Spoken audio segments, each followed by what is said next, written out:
Authorities in the Netherlands have given police extra powers and implemented a ban on protests and face coverings after clashes between Israeli football fans and pro-Palestinian protesters on the streets of Amsterdam. 62 people were arrested and 5 were treated in hospital after a night of violence which the Mayor of Amsterdam described as an extraordinarily dark moment in her city's history.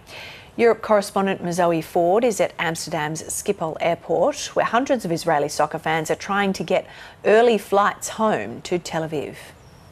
There were hundreds of these Israeli soccer fans here at the airport, laying on their bags, sitting in queues, waiting to find out any information they could about early flights back to Tel Aviv today. That's because even though they were due to stay here in Amsterdam for the weekend, they say they don't feel safe and they want to go home to Tel Aviv. So they came to the airport in the hope of getting an early flight back.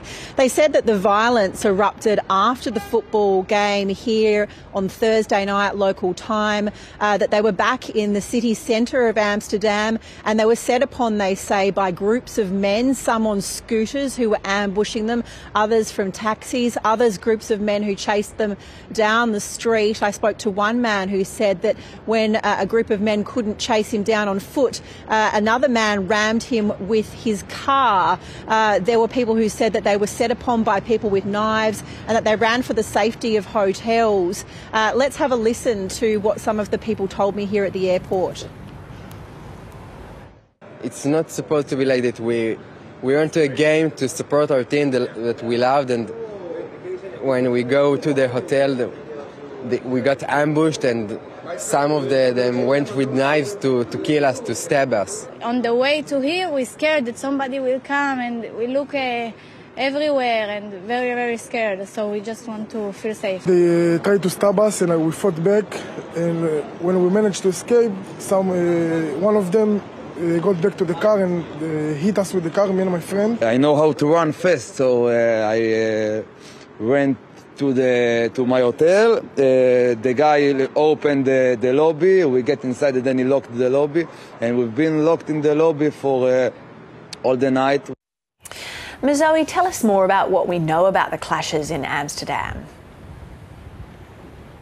Well, we've been hearing that tensions were really brewing the day before on the Wednesday when a Palestinian flag was torn off a building. Police have said another Palestinian flag was set on fire and that a taxi was attacked. On the day of the match itself, police say that the supporters were chanting in the streets and that you could hear "Let the IDF win," and swear words against Arabs were chanted as well. But the Amsterdam authorities say that none of this is any excuse for what they described as anti-Semitic attacks on the streets after the game. The mayor said this was the darkest moment for our city and I am deeply ashamed. The police said that despite the fact they had 200 officers dedicated to the aftermath and the day of the football match, that this was beyond their control. Police said the violence was unacceptable and cannot be any excuse. There cannot be any excuse for anti-Semitic behaviour. The Dutch Prime Minister has also been speaking. This is what he had to say. What happened last night in Amsterdam, the images and the messages we've received are downright scandalous and reprehensible. I think that everything should be done to track down and prosecute the perpetrators. This is simply anti-Semitic violence against Israelis. This is happening in 2024.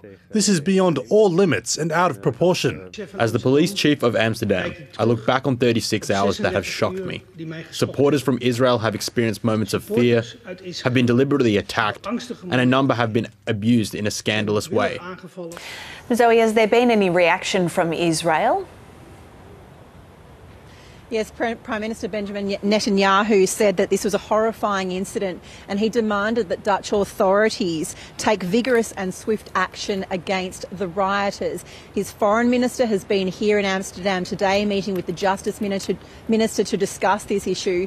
Earlier in the day we did hear that Israel was sending military planes to evacuate its citizens, but then that was changed. A statement came out later from Israel saying that that was not the case. police, but there have been extra charter planes throughout the day to try to get people home. We've also heard from the Palestinian Ministry of Foreign Affairs, which has condemned the anti-Arab chants and an attack on the Palestinian flag and called on the Dutch government to protect Palestinians and Arabs here in the Netherlands. And are there fears that there could be more violence in Amsterdam?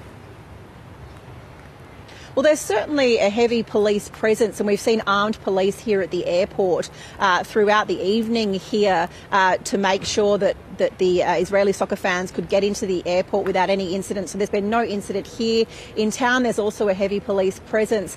The authorities have also given police extra search powers in the coming days to search anybody that they may have suspicions about.